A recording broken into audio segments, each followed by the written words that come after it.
Hello, హ్మ్? మీరు కార్తికే కదా? అవును నేను మీకు తెలుసా? తెలుసు. హమ్మయ్య, ఇంకా తెలీదంటారేమో అనుకున్నా. అవును, నేను మీకెలా తెలుసు? మా కాలేజే కదా. అయితే నిజంగానే గుర్తుపట్టారనమాట. హ్మ్. ఎక్కడి వరకు వెళ్తున్నారు? విజయవాడ వరకు. ఓ, నేను గుంటూరు వెళ్తున్నా.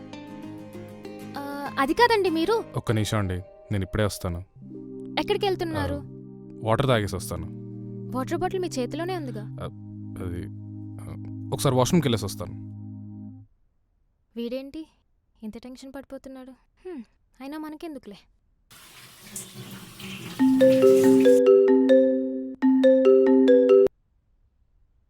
రేయ్, మధు రైల్వే స్టేషన్లోనే ఉందిరా, నాతో మాట్లాడింది వచ్చి.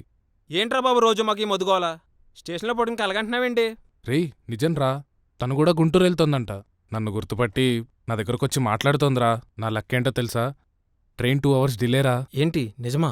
రేయ్ నిజంరా బాబు. మరి ఇంకా నాతో సోచి చెప్తావేంట్రా? వెళ్ళి నీ మనసులో మాట అమ్మాయికి చెప్పు. రే అది కాదురా, అసలు తనేమనుకుంటుందో ఏంటో తెలియకుండా నిజమేలా చెప్తారా? అమ్మాయికి చెప్పకరా, అమ్మాయికి తప్ప కనిపించిన అందరికి చెప్పు. నాకు అమ్మాయి అంటే పిచ్చి, నాకు అమ్మాయి అంటే అది ఇది అని చెప్పి సావు కొడతావు. రేయ్ లేకపోతే రే చూడు, నీకు ఇంతకన్నా మంచి ఛాన్స్ రాదు. అసలు అమ్మాయితో మాట్లాడే ఛాన్స్ వస్తుందో రాదో కూడా తెలీదు. ఇంక నీ ఇష్టం. సరేరా.